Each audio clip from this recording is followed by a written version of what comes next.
இயேசு கிறிஸ்துவின் இனிதான நாமத்தில் இன்றைய ஆவிக்குரிய சிந்தனைக்கு உங்களை அன்புடன் வரவேற்கின்றோம். இப்போதும் ஒரு பாடலுக்கு பின்பு உங்கள் சிந்தையை தெளிவிக்கும் ஆவிக்குரிய செய்தியை கேட்கலாம்.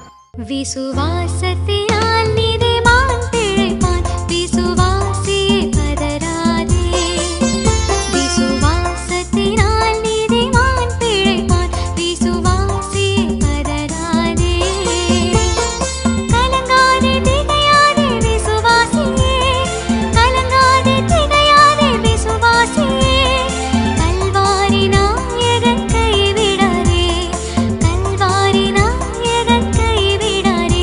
விசுவாசத்தினால் நீதிமான் பிழைப்பான், விசுவாசியே பதறாதே. ஆண்டவரும் இரட்சகருமாக இயேசுவின் இனிதான நாமத்தினால் உங்களை வாழ்த்துகிறேன். நம்முடைய ஆவிக்குரிய சிந்தனைக்காக லூக்கா எழுதின சுவிசேஷம் 5ஆம் அதிகாரம் 19ஆம் வசனத்தை நான் வாசிக்கிறேன். ஜனக்கூட்டம் மிகுதியா இருந்தபடியால் அவனை உள்ளே கொண்டு வருவதற்கு வகை காணாமல் வீட்டின் மேல் ஏறி தட்டோடுகள் வழியாய் ஜனங்களின் மத்தியில் இயேசுவுக்கு முன்பாக அவனை படுக்கையோடு இறக்கினார்கள். அவளுடைய விசுவாசத்தை இயேசு கண்டென்று சொல்லப்பட்டிருக்கிறது. ஒரு திமிர்வாதக்காரனை குறித்து இந்த இடத்திலே பார்க்கிறோம். அவன் படுத்த படுக்கையா இருக்கிறான், நடக்க முடியாது, ஒண்ணுமே செய்ய முடியாது. அவனை ஒரு சிலர் பார்க்கிறார்கள். பார்த்தவுடனே இவனுக்கு எப்படியாவது ஒரு சுகத்தை பெற்றுக் கொடுக்க வேண்டும்.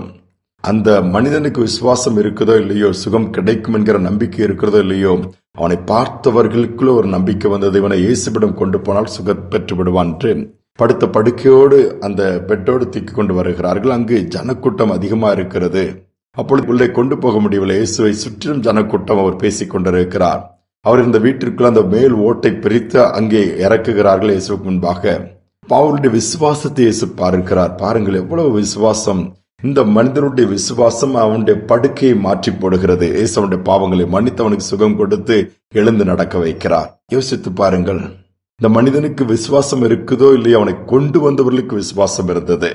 இன்றைக்குமே நமக்கு ஒருவேளை விசுவாசத்தில் குறைபடும் பொழுது, விசுவாசத்தில் பெருகி இருக்கிறவர்கள், விசுவாசத்தோடு பேசுகிறவர்கள், விசுவாசத்தை கிரியில் நடப்பிக்கிறவரோடு கூட நாம் இணைந்திருப்போம் என்று சொன்னால் நம்முடைய விசுவாசமும் பெருகும், நமக்கும் நன்மை உண்டாகும். இல்லாத பட்சத்திலே நாம் அவிசுவாசிகளோடு சேர்ந்து எப்ப பார்த்தாலும் நெகட்டிவா பேசுறவங்க, எப்ப பார்த்தாலும் குறை சொல்றவங்க, எப்ப பார்த்தாலும் புலம்பிட்டு இருக்கிறோடு கூட நாம் சேர்வோமாண்டால் நாமும் அப்படித்தான் மாறிவிடுவோம். ஆனால் விசுவாசத்தோடு கூட இருக்கிறவர்களோடு விசுவாசம் இல்லாதவர்கள் சேர்ந்தாலும் விசுவாசத்தோடு பேசுகிறவர்களாய் மாறுவார்கள்.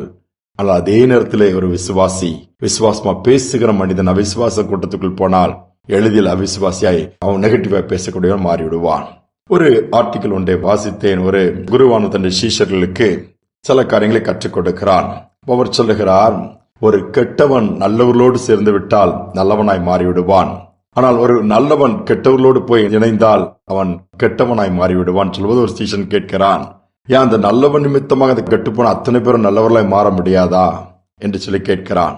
அவனுக்கு புரிய வைக்க 2 குடங்களை கொண்டு வர சொல்கிறார். ஒரு குடம் நிறைய தண்ணீரை நிரப்ப சொல்கிறார். இன்னொரு குடம் நிறைய பால் நிரப்பப்படுகிறது. 2லும் ஒவ்வொரு லிட்டர் எடுக்கிறார் வெளியே. பால் 1 லிட்டர், தண்ணீர் 1 லிட்டர் எடுக்கப்படுகிறது. அந்த சீஷன் சொல்றான், இந்த எடுக்கப்பட்ட அந்த பாலை எடுத்து தண்ணீர் இருக்க குடத்தில் ஊற்று சொல்லுகிறார். ஊற்றின உடனே அந்த பால் அந்த தண்ணீரோடு அப்படி மிக்ஸ் ஆகி அதனுடைய தன்மை இழந்து விடுகிறது. அதே நேரத்தில் அந்த தண்ணீர் 1 லிட்டர் எடுத்து பால் இருக்கிற குடத்துக்குள் ஊற்று சொன்னால் ஒரு வித்தியாசத்தையும் பார்க்க முடியவில்லை. அதுவும் பாலோடு அப்படியே கலந்து விடுகிறது, பிரிக்க முடியாத அளவுக்கு.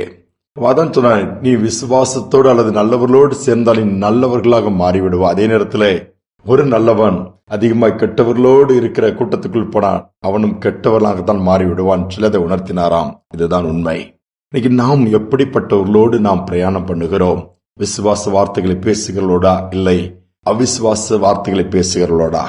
எப்ப பார்த்தாலும் குறை, எப்ப பார்த்தாலும் அவ்வளவுதான், இது நடக்காது, இது இப்படித்தான், இனி இன்னும் உட்படாதுன்னு சொல்லிக்கொண்டே இருப்போம் என்று சொன்னால் அது அப்படி ஆகிவிடும். மாறாக நம்பிக்கையோடு கூட ஆண்டவர் பார்த்துக் கொள்வார், ஆண்டவர் நடத்துவார், ஆண்டவர் சுகம் கொடுப்பார், ஆண்டவர் உயர்த்துவார், அற்புதங்களை செய்வார்னு சொல்லி பாருங்களா. நிச்சயமாக அப்படிப்பட்ட கூட்டத்தோடு சேர்ந்தால் நமக்கும் நன்மை உண்டாகும், நாமும் விசுவாசத்துல வளர்வோம், ஆண்டவர் நாம் மகிமைப்படும். ஜெபிப்போம். அன்பின் தகப்பனே, விசுவாசத்தில் பெருகும்படியா நீர் விரும்புகிறீங்கப்பா. விசுவாசம் உள்ளவர்களா இருக்கும்படியா நீர் விரும்புகிறீங்க. விசுவாசம் இல்லாமல் நம்மை பிரியப்படுத்த முடியாது. விசுவாசத்தினால் தான் எல்லாவற்றையும் இடத்திலிருந்து பெற்றுக்கொள்ள முடியும். நாங்கள் அநேக நேரத்தில் விசுவாசத்தில் குறைப்பட்டு விடுகிறோம். காரணம் உலகத்தின் பாதையிலே கடினமான நெருக்கலின் பாதையில் கடந்து போகும் பொழுது அநேகர் பேசுகிற அவிசுவாசமான வார்த்தைகள் எங்களையும் பாதிப்பை ஏற்படுத்தி விடுகிறது. அப்படிப்பட்ட சூழ்நிலையில் அநேகர் சிக்கிக் கொள்கிற ஒருவேளை இந்த நேரத்திலே விசுவாசமற்ற நிலைமையிலே, நம்பிக்கையற்ற நிலைமையிலே, எப்பொழுது பார்த்தாலும் நெகட்டிவா பேசிக்கொண்டே இருக்கிற அப்படிப்பட்ட வார்த்தைகள் ஒரு பிள்ளைகளை நினைவு கூர்ந்து இன்றிலிருந்து அவள் சூழ்நிலைகளில் ஒரு மாற்றத்தை கொடுப்பீராக. விசுவாசமுள்ள பிள்ளைகளோடு கூட இணைந்திருக்கக்கூடிய ஒரு இணைப்பை ஏற்படுத்துவீராக. அப்படிப்பட்ட காரியங்களில் இணையும் பொழுது இவர்களும் விசுவாச வார்த்தைகளை பேசத்தக்கதா இந்த விசுவாசம் அன்று மாற்றத்தை படுக்கையாக இருந்த மனிதனுக்குள் கொண்டு வந்தது போல இன்றைக்கும் செய்ய முடியும். அப்படிப்பட்ட ஒரு நம்பிக்கை ஒவ்வொருவருக்கும் ஏற்படுத்தி கொடுப்பீராக. இந்த நாளில் அப்படி செய்வதற்காக நன்றி. ஒவ்வொருவருக்கும் விசுவாசத்தின் ஆவியை ஊற்றுவதற்காக நன்றி. தாழ்த்தி ஒப்புக் கொடுக்கிறோம். துதிகான மகிமை எல்லாம் செலுத்துகிறோம். இயேசுவின் நாமத்தில் பிதாவே, ஆமேன், ஆமேன். நாம் இன்னைக்கு எப்படிப்பட்ட வார்த்தைகளை பேசுகிறோம், எப்படிப்பட்ட காரியங்கள் நம்மளிடத்திலிருந்து வெளிப்படுகிறது, நம்முடைய சேர்க்கை ரொம்ப முக்கியம். அதை இன்று பார்ப்போம். பார்த்து விசுவாச கூட்டத்தாரோடு இணைந்திருப்போம். விசுவாசத்திலே வளருவோம். கர்த்தருடைய கரத்திலிருந்து நன்மைகளை பெற்றுக் கொள்வோம். இந்த சிந்தனையோடு இந்த நாளை தொடருவோம். மீண்டும் நாளை தினம் சந்திப்போம்.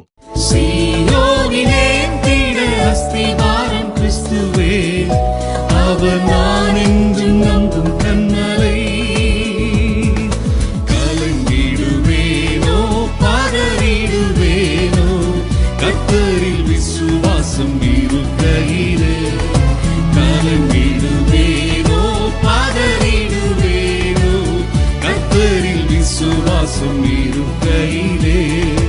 அசையாய நம்பிக்கை நம்பூரமே இயேசுவில் மாத்திரமே.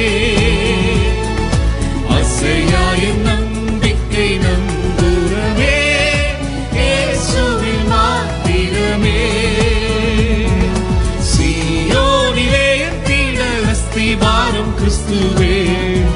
அவர் நான் என்றும் நம்பும் கண்மலை. சீயோனிலே தீட அஸ்திபாரம் கிறிஸ்துவே.